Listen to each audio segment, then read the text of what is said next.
Hey, everybody. Welcome to Post Political Podcast. I'm your host, Derek Britton. I'm happy to have everybody right before the new year. I know we usually go live on Thursdays, but this one before New Year's Eve, I figured it'd be great to go live on Wednesday. As always, you can catch the show afterwards. This will be recorded and put on Facebook, Twitter, and YouTube. You see some upgrades behind me. I got a little bit of noise canceling or echo, I guess, dampening as well, and can throw up some of my favorite records right now. So I hope everyone's as excited as I am because I actually just started getting to know Joel, and I'm a pretty big fan already. I'm excited to bring him on and talk to you about his campaign for mayor. And first off, as you guys know, I got some sponsors. So here's Brewed Coffee down in Kentucky. Definitely check them out. I will put my affiliate link in the comments, and you can take a look.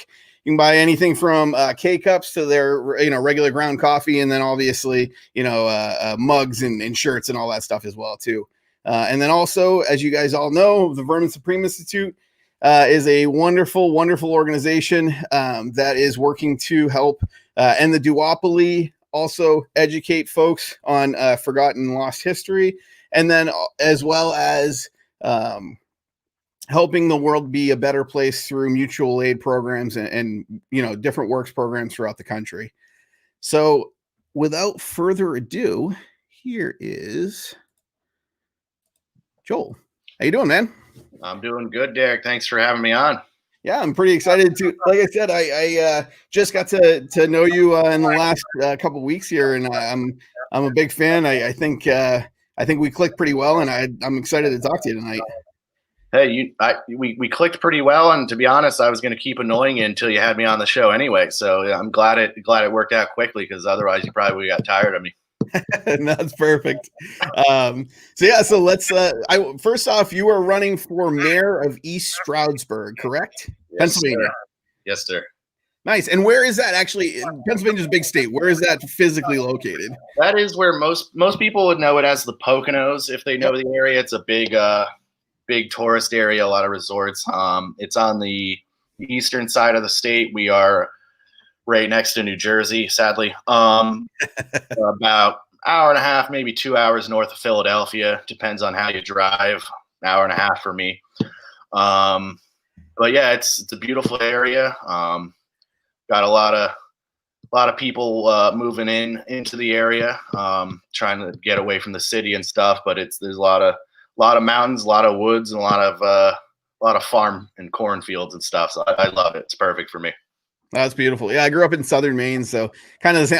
I got to have the beach as well, a little bit close, but for the most part, it was farm and woods, and it was nice, kind of secluded, but you got to be closer to some of the cities as well. So yeah, my dad's family, my grandma, my uncle, my aunt, and them, they all go up to Maine for vacation every year, and I couldn't tell you where the heck they go, but I know they're right on a harbor. I want to say they're near water. They rent a farmhouse. Maine's a beautiful place. I love all of New England. I mean, I went up to Vermont, and it's just redneck heaven up there in most places. Yep. So I loved it. I was riding a quad. I could have fired a gun off if I wanted to. It was just a wonderful time up there. Yeah, it's beautiful out there. Me and my wife go up there all the time. I went there as a kid all the time. I live in Massachusetts now, so it's a really short trip for me to get up there. It's an awesome place. You better be a Sox fan. Oh yeah, definitely. Oh my man. Yeah, we go probably 2-3 times a year, depending on the season. So look, I don't care what comes from this podcast or politics. I don't care. You need to invite me up for a Sox game, because that's on my bucket list. I don't care if it's standing room only. I need to get up for a Sox game. I love the Sox, and I love Fenway, and I've never been. Absolutely. Actually, it's a funny story. That's how I kind of reconnected with my wife. I knew her in high school, kind of had a crush on her in high school, but we never really talked. And she said she'd never been to Fenway. So I invited her down to Fenway. That was like the big, kind of first thing that we reconnected during. So it's kind of funny. I'm not going to lie. I'm not going to marry you if you bring me to Fenway, but I would still love to go. Well, sorry, definitely have to make that happen. That'll be good. So I wanted to jump into a little bit of the politics and how you got here. I know you were involved in the campaigns this year, but Yeah, kind of tell us your story on how you got to third parties. So, some people, I don't know if you started here or came here from one of the two major parties, but let's hear your story. Excuse me. Yeah. So, like a lot of libertarians I know, I am a recovering Republican.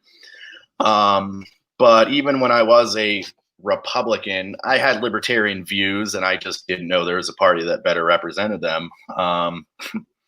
And then in 2012, of course, Ron Paul came along, and I watched him, and I went, "Holy crap, this guy's great!"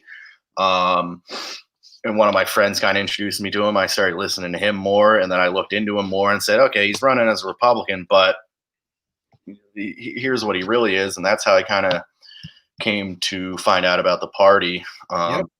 So ever since then, I've been a libertarian, at least a little L libertarian, as they call it. I've switched my affiliation back and forth a couple of times just because I've known people locally who were running as Republicans, and I wanted to vote for them in the primary. But it's probably been 4 years since I switched away from that. So now I'm a big L dues-paying member libertarian. But for the past about 8 years, I'd say. But even those past 8 years, I wasn't really involved. I would vote libertarian. I'd share memes and stuff like that. But then this year, with the libertarian convention being online, I thought, hey, what would any normal human being do?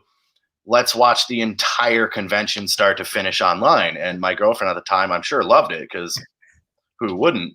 But I did that. They nominated Jo Jorgensen, obviously. I, to be honest, didn't know who the heck she was. I looked her up, and I thought, hey, I like this person. Let me go to her Facebook page. And they were looking for people to run the state Facebook pages. So I thought, oh, great, nobody said PA yet. Let me do it, thinking they're going to be like, shut up, idiot. Like, we got people with degrees in this stuff. Nope. They had me start the Facebook page. So I was like, oh, well, I guess I'm in it now. And then from there, I became the social media director for the Jorgensen-Cohen campaign in Pennsylvania, running the Instagram, Twitter, Facebook. And before I forget and get some angry text messages, I have to shout out Bonnie Flaherty. I met her through the campaign. She's been my right hand with all this social media stuff. One of the nicest people I've ever met. Hate her. Love her to death. Great person. We do all our political stuff together now. Awesome. I became the volunteer coordinator for my county for Jorgensen.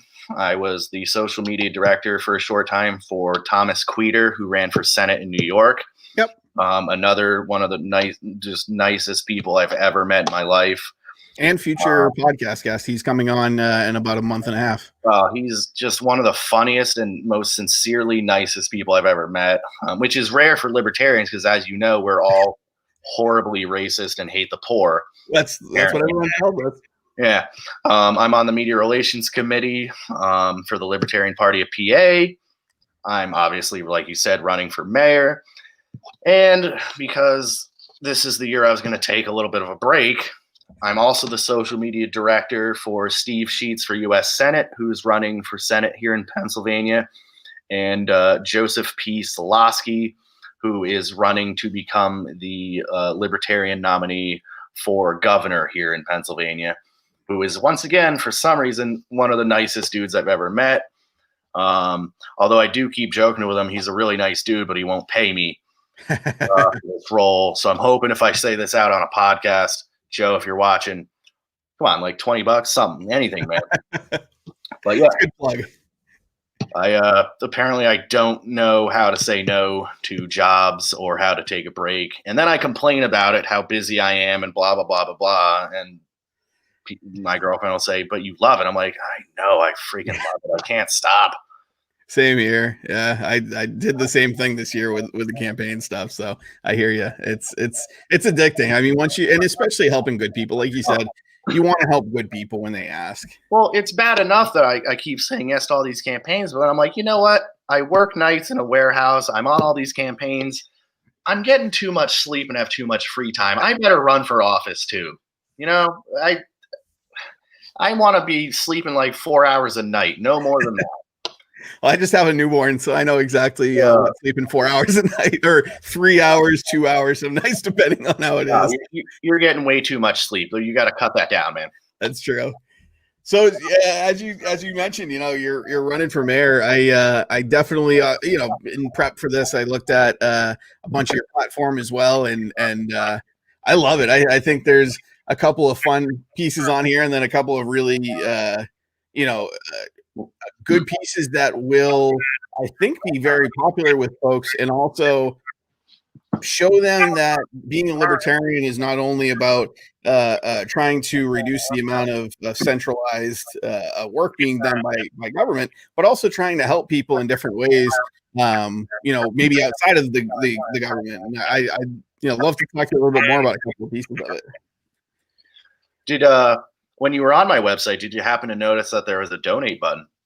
I did. Yes. I actually take a look at that. Out there. Some people missed it, Derek. I just, there is a donate button on getsformayor.com. Just, I know you have a newborn, so maybe not you, but if anybody's watching, politics ain't cheap. That's right. Yeah. Getsformayor.com/donate is the donate page. So definitely check it out. One of the big things I've talked about a couple of times on this podcast with folks is, I helped run a couple of campaigns, one of them in Illinois. We were running up against a Republican. There was no Democrat in the race. And he raised something like $50,000 in the last month, just the last month. Mm-hmm. And we had raised, $5,000 or something like that, the entirety of and we did well. We thought we did, that was a pretty good, fundraising for that campaign.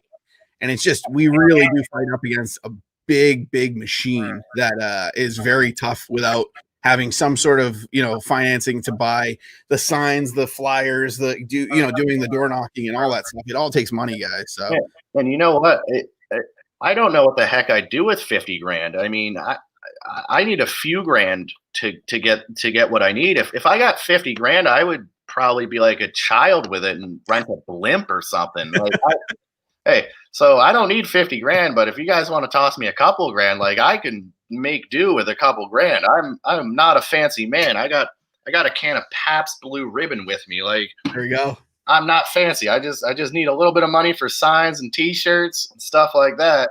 I don't know what the heck you do with 50 grand other than buy a really nice car. I don't know.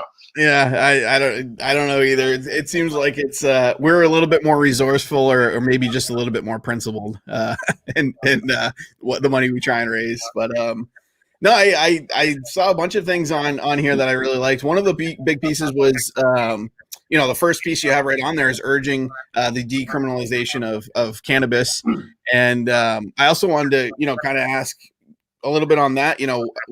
What do you think the likeliness, I guess, is of council doing something like that? How much could you push that? And then would you be able to push it any further with, psilocybin or any other kind of drug decriminalization in the city? Yeah. So as mayor, and even it's self-described on the borough website that the mayor is essentially like the Queen of England. It's more of a figurehead position. So I can't unilaterally do a lot of things. I can't force a lot of things, but if I'm elected, I'll go in there every meeting urging these people to take this up. Yep. Until they do it. I'm a libertarian. I'm very good at being persistent and annoying. So I'm very confident that I can get them to at least talk about it and with an open, and if they talk about it with an open mind and they choose not to do it, I can almost live with that. Yep. And in terms of psilocybin and other drugs, it's not something I'm going to focus on. But if a group of citizens or a council member want to bring it up, I would 100% support that. I've read a lot about psilocybin, which for people who don't know or are going to pretend like they don't know, it's basically mushrooms. It's the active ingredient in mushrooms, from what I've been told by Derek. That's right. It does wonders for anxiety and depression and other mental illnesses. And of course, you're not ripping handfuls of them at a single time. You take a certain amount, you're going to have what people call a trip, But if you take small doses of them, it's actually more effective at treating mental illness problems than a lot of pharmaceuticals with little to, I would dare to say, no negative side effects, because Right. it's natural. It's a mushroom that comes from the ground. And I know people who take Klonopin. Tell me what's in that. Right. Yeah. But yeah, things like that, if they were to be brought up, I would stand behind it 110%. Probably not going to push it myself, unless, hey, if I go to push the marijuana decriminalization and it goes super well, then hey, let's fight for more. Yeah. A lot of people aren't ready for certain things, so I'm going to try to take it small. Yeah. Looking at the rest of the country, a lot of the rest of the country is ready to talk about how marijuana isn't as bad as they said it was in that really old-timey film. What was that old-timey film that was just complete garbage? You know what I'm talking about. I know right? exactly what you're talking about. I've seen it a couple of times. My Reefer dad Madness. says to me, huh? Reefer Madness. Reefer Madness. That marijuana is not as bad as it's in Reefer Madness. Which, God, everybody watch Reefer Madness. It's funny. It's absolutely amazing. If you watch it, the satire now, it's hilarious. I mean, it's wonderful. I don't personally partake in the use of marijuana, but I can almost guarantee you that if you were to watch that movie while you were partaking in it, you would have an even better time, because it's absolutely absurd. No, that's great. I think that's a great approach. I mean, there's, like you said, there's a lot of folks willing to have the conversation about cannabis, and further, beyond that. I think some major cities, in a few places like Denver, are having those conversations and actually either legalizing or decriminalizing small amounts. But yeah, it's going to take some time to kind of permeate through the rest of, kind of the rest of America. So. Yeah, what one city just decriminalized all hard drugs, didn't they? I forget which one. If that was I think the whole state of Oregon. Which one? The whole state of Oregon. Yeah, yep. That was it. And I was like, it's like libertarian. I'm about half tempted, if I don't win this election, to move out to Oregon.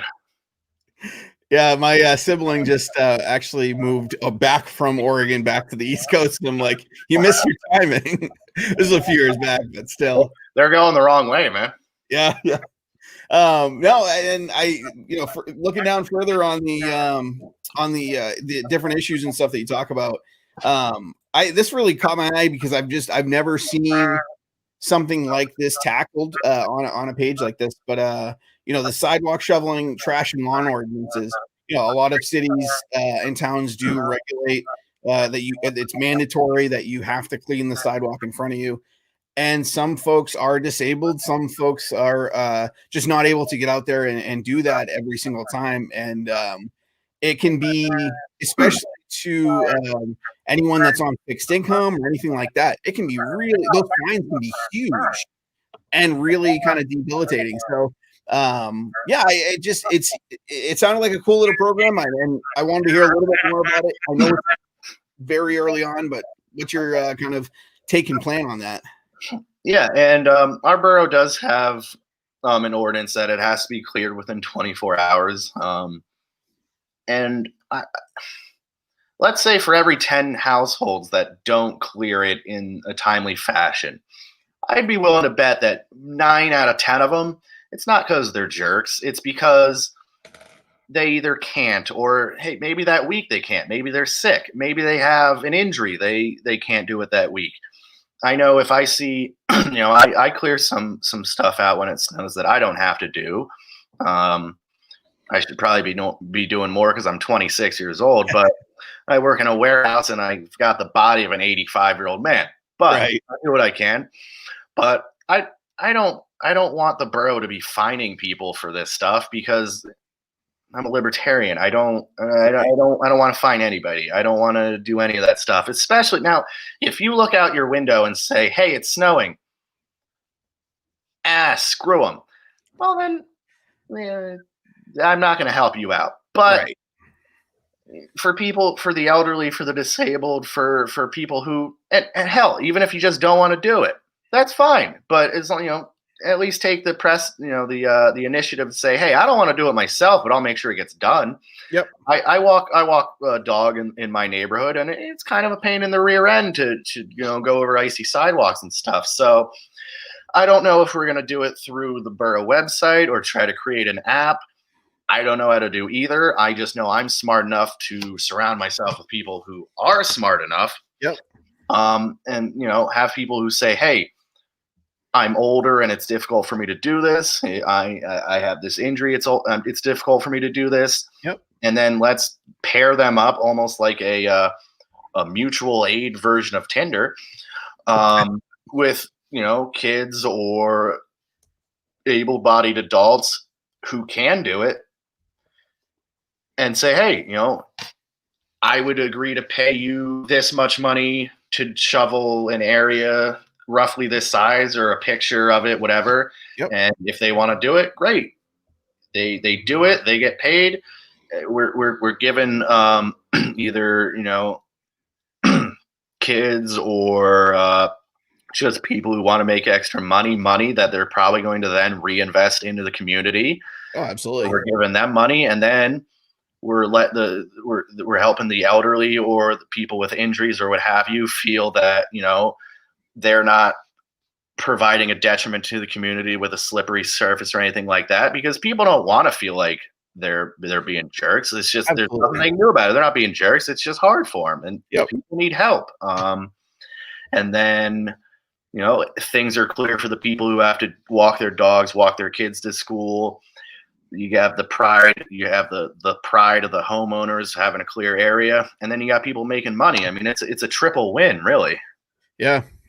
Yeah. I mean, we had the same, my wife actually just mentioned in the comments, we had a newborn. The next day we had, I think it was 18 inches of snow, and we couldn't get to it right. And my snowblower broke in the middle of the night as I'm trying to clear all the snow. And I would have gladly, I think thinking out of the box like that is exactly what we need in a lot of these local communities and stuff. I saw her comment come up, but I didn't recognize the last name. And I was like, oh no, is someone mad at me for saying people they should clear their sidewalk or something? Now I feel a lot better. Yeah, no, that's my wife in the comments there. No, yeah, and I think that's cool. Like, I think more of those types of ideas are going to get us to where we need to be in local communities than these kind of big programs that are, typically mismanaged with our taxpayer money and not typically as effective or as efficient as doing what we need to do. And like you said, these folks are going to take that money and probably reinvest it right back into the community, buy a coffee at the local coffee shop or whatever. I think those kind of solutions are just what we need to start striving towards, instead of how can the government fix this problem for me. Oh, I can tell you exactly how the government can fix every problem. Stop trying to fix it. Get out of it. I agree. You won't get any complaints out of me there.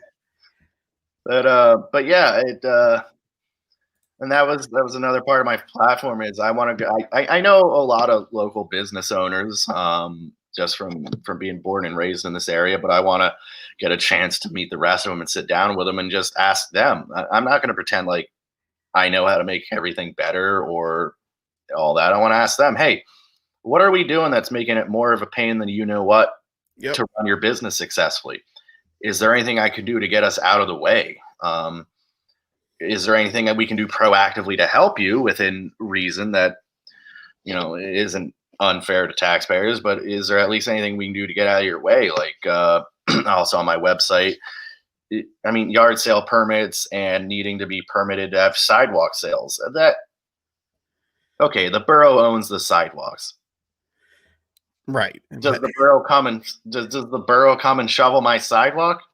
No. Right. They fine me if I don't do it. So if you have to take care of your own sidewalk, you can have a sidewalk sale whenever you damn well please, as far as I'm concerned. Yep.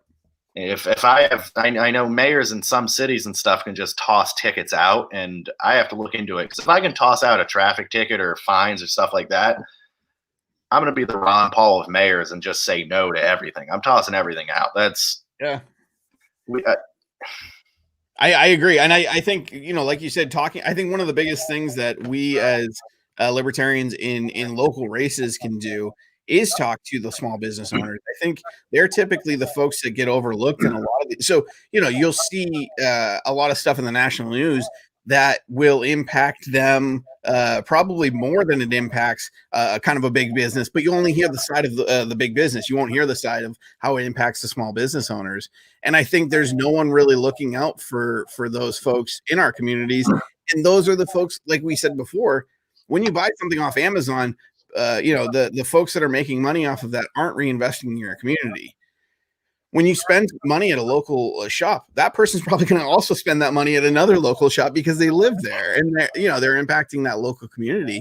I think there's a big benefit in us reaching out and talking to those business owners, especially any sort of local race. I think that's exactly. And excuse me, if when I'm going to be going around, doing my campaign stuff and trying to get people to help me pass out my my merch and stuff, Amazon's not going to be around helping me. Right. Amazon doesn't give a damn if I live or die. But I have connections with these businesses that are great. And just to address one of the comments we got from one of my high school friends, yes, Carissa, I do have a microphone, headphones with a mic, but it causes a severe lag. So that's why we just decided to suck it up and go with a little bit of feedback. Thank you, though. And make sure you donate to my campaign. That's right. getsformayor.com/donate. We'll put it in the comments there. So. No, that's great. And I think, there's a lot and I like the style of the webpage as well. There's some awesome comedy spots in there, and maybe serious invading Stroudsburg. That's a fun little. There's another shout out I need to do. Michelle Tiroli does graphics and websites for at least 3 campaigns, including mine. Does not get the recognition she deserves because there isn't an amount that you can give her that would be fair. She's absolutely incredible. Michelle Tiroli, who I'm pretty sure is actually in our comments somewhere. She might be one of the first comments. Yeah, she's in our comments. Michelle Marino Tiroli. Fantastic. She does great websites. She took pictures of me and made me look like an adult running an actual campaign. It's absolutely fantastic. So she's great. And yeah, the Invade Stroudsburg thing. Look, I'm going to give them a chance. If they want to play ball, they can play ball. If not, whatever happens it's not on me. I know the mayor in Stroudsburg, we can sit down and talk, but it is what it is. That's right. That's right. No, that's great. And like I said, I'm a big fan of the style in which you carry yourself and kind of show yourself on the website as well. It's pretty great. And I've been asked the question, are you running a joke campaign or are you running to win? Yes. I'm running a campaign based on who I am. Yep. I'm quite a bit toned down because I'd like to win, but and I kind of had this thought when I was watching your interview with Adam, who ran for mayor. If I get the most votes, but I'm a fake sellout, I didn't win. Yep.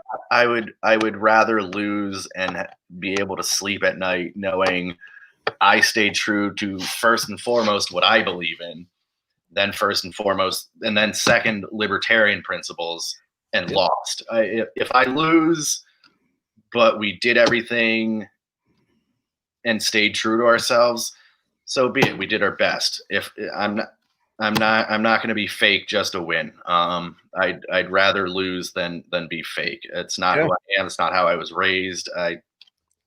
You can like me, you can love me, you can hate me.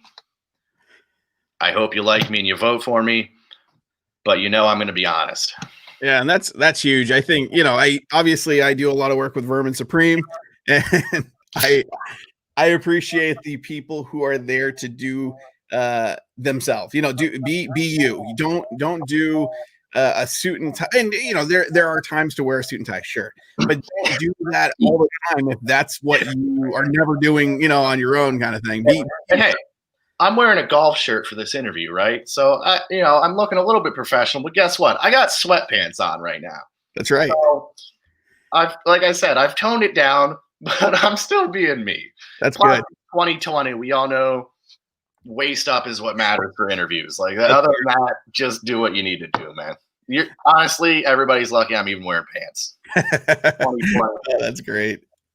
So one of the big things too, and I wanted to definitely talk about, part of the two pieces of the Post Political podcast that I try and bring up is one, how are we going to get together and work with other third parties and work to kind of break down the duopoly. The other piece of it is, mutual aid programs and how can we be impactful outside of electoral politics.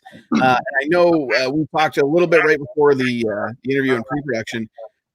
I know you said you were involved with kind of a mutual aid program outside of electoral politics, and I just wanted to touch on that and hear a little bit more about it because it sounded really interesting. Yeah, I love to tell people about it, and as I've started doing these interviews, I kind of made it like a personal thing where I'm gonna touch on it in every interview. And some people might have to bear with me. If I talk about it, there's a 50-50 chance I'll get emotional. I don't know, but I do a charity walk every year for the American Foundation for Suicide Prevention. You can go to their website at A as in Adam, F as in Freedom, S as in Sam, P as in pandemic.org. They are one of the leading organizations to help people with mental illnesses, and not just help people who are suffering from the mental illnesses, but provide education to family members of people with mental illnesses, because it's not easy for everyone to deal with. I know when I first kind of realized that I had some stuff going on, and I'm not ashamed to say I deal with anxiety and depression. I don't give a damn if people know that. I'll wear it like a badge. Yep. One of the first things my dad said to me when I told him that I needed some help with it was, I'm going to be honest with you, I don't really understand it, but if you need help, we're going to get it for you. Yep. And that's one of the things that's I'm gonna remember forever when I'm dealing with other people. And I do like I said, I do a charity walk with them every year. I've raised close to $6,000 in the past 5 years for them. That's great. They bring educational programs to schools to help you learn the warning signs in yourself and in others. Every year is difficult, especially in the winter. That's when people suffer from seasonal depression. Wintertime in 2020 is just a freaking nightmare, believe me. So, and then lastly, men are just pretty much complete idiots when it comes to this stuff. We are the last ones to say we need help. Shut up. Just do it. If you think you're being weak because you need help, you're an idiot. You need help sometimes. There's nothing braver you can do than to admit that you need help. Go to the website, call the suicide hotline, do whatever, message one of your buddies and say, hey, I'm not doing good. Yep. We're not emotionally smart as a gender. Just do it. Like I'd like to think I'm not afraid of most things. I need help sometimes. The only thing I'm afraid of sometimes is my brain. Just if you need help, just do it. And somebody somewhere cares that you're still around. And if you really think they don't, I'm telling you right now, I do. Yep. I care that you're still around. I'll see papers, I'll see articles in the paper or on the news about somebody who couldn't fight anymore. I have to sit down and cry. It's the one thing that gets me, So don't think nobody cares. Even if I don't know you, I care. Get some help. It's going to be the one day something's going to happen where you're going to say, holy crap, I am so happy I'm still here. I promise you, I've been through those days where it seems like who gives a damn. And here I am running for effing mayor. Like it's worth it. I'm running for mayor. I'm talking to Derek freaking Britton, drinking a Pabst Blue Ribbon. It gets better. Yeah. And hell, I'm going to have some shitty days after this. But it's get help. And like Michelle Tiroli just said, end the stigma. That's why in the interviews, I make it a point to say I have these problems. I don't give a damn who knows it. I wake up every day and deal with it. It is what it is. And I did want to say thank you for letting me talk about that because it's super important to me. And I managed to do it without having to cry. So that's awesome. No, it's super important. And I completely agree. And I think it's great. You know, I think that organization sounds wonderful. I'm going to check it out also afterwards. And, you know, feel free after we're done, even, you know, throw links in the comments so people can, you know, take a look at those resources because I think it is important. Derek, I'm going to expect two things from you. One is a campaign donation, and two, whether it's a virtual walk or not, you're going to be getting my walker link too. So you better. I know you got a newborn, so I'm not going to press you for a lot, but like $5, you know, like $5, you know. I think I could do that. Yeah, no, I think that's a definitely worthwhile cause. Like I said, I think education piece of it is super important, and ending the stigma, you know, I think is super important. Men and women and, you know, gender neutral folks. I think every single person, you know, at some point goes through some really tough times and needs some help in one way or another. And it shouldn't be, you know, you break your leg, no one asks why the hell you did, you know, you going to the doctors. It's just as important, if not more, sometimes, you know, to seek help. And even just if you don't know where to go on your own, just like you said, talk to a friend that might know, take a look at this, you know, this website we're going to post in the comments here afterwards. I think it's just the most important thing, you know, to do is really trying to make sure that we can talk about mental health in the future. And it's a good conversation. You know, if anybody watches this and they happen to be struggling and they think they don't have anybody to talk to, I don't give a damn. Call me on Facebook Messenger. I don't give a damn what time it is. I might be a little groggy. I might be a little cranky at first, but like I've raised close to $6,000 in 5 years. I don't care if all that money's only helped one person. If it's helped one person, I would work twice as hard over the next 6 years. There's nothing, you know, you break your arm, it's scary. There's nothing scarier than, you know, your own thoughts being the enemy. Yeah. And shout out to my family, friends, and girlfriend. You know, we all need those people who brighten our days. And Pabst Blue Ribbon, who is sponsoring me, should be donating to my campaign any second now. Yeah, I hear they're you know, going to be in the comments talking to. Yeah, is it delicious? No. Does it get the job done? Absolutely. Pabst Blue Ribbon. That's perfect. Nice little plug there. I'm gonna get sued after this, but whatever. No, they. It's funny. I know Spike and Matt on Muddied Waters do the kind of the same thing on theirs. I haven't heard about any suits they've gotten. You know, I know Spike pretty well, so he hasn't mentioned anything in the past. So I am waiting to get on Spike's podcast. Brian, his media guy, is supposed to be getting back to me in the next couple of days, so hopefully I'll be talking to Spike sometime in the next month or two, and hopefully I you know, don't become the most hated man in politics, because everybody loves Spike, so I just got to play nice to make sure, you know. Yeah, it's going to be tough playing opposite of Spike. So actually in 3 weeks, Spike will be on this podcast as well. I just got with Brian this past week, and Spike will be here. So, you know, I worked on Spike's the social media team for the last election. I know you were going to ask how the I get it. I'm just saying, if Brian happens to watch this, Brian, you're messaging everybody back, but then I get an email back that says we're still figuring it out. I mean, I know I'm just running for mayor, my man, but like, come on, I'm like the biggest Spike fan you know. Let's get it going here. He is a very busy guy. I know now. There's some hardest working man in the party. Yeah.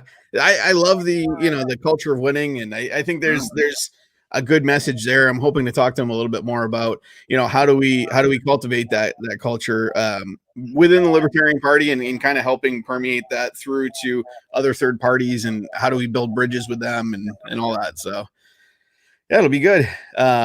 But no, is there any other? I wanted. We're kind of running up against the time here, but I wanted to ask you: is there anything else you'd like to kind of throw out there about your campaign, or another plug to donate, or whatever? The floor is yours. Sure.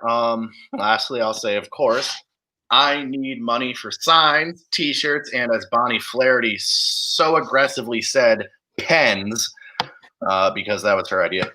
Go to www.getz4mayor.com. That's the number 4mayor.com. Getz is Getz. There's a donate button there. You can donate real easy.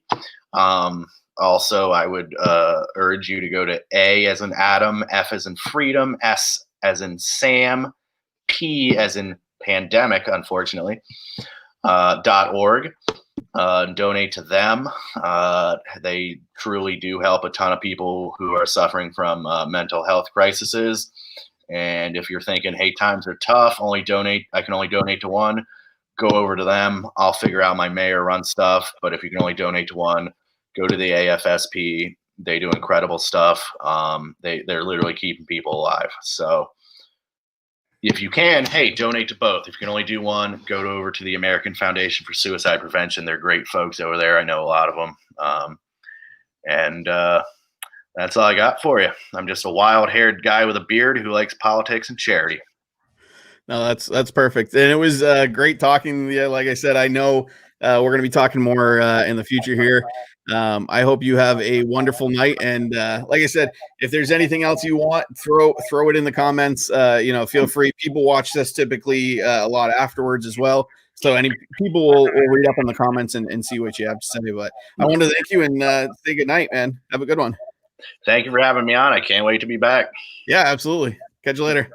You too. Bye-bye.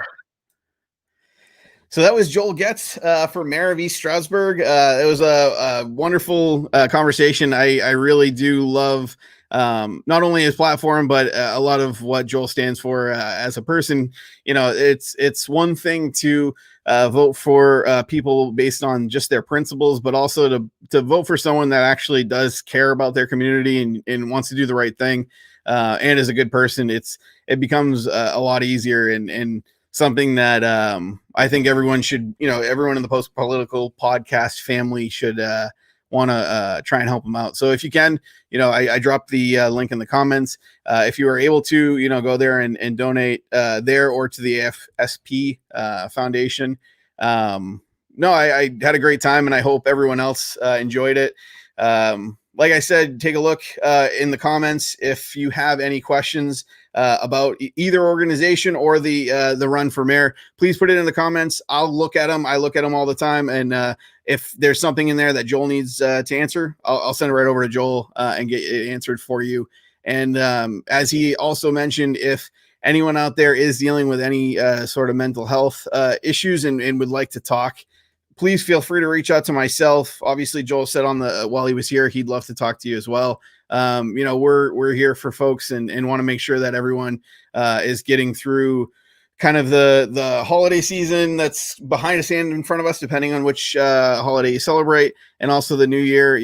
Times are tough through the winter, and we want to be here for everyone, a part of our community. So I hope everyone enjoyed it. And like I said, ask any questions you want, and I hope everyone has a great night. Thank you.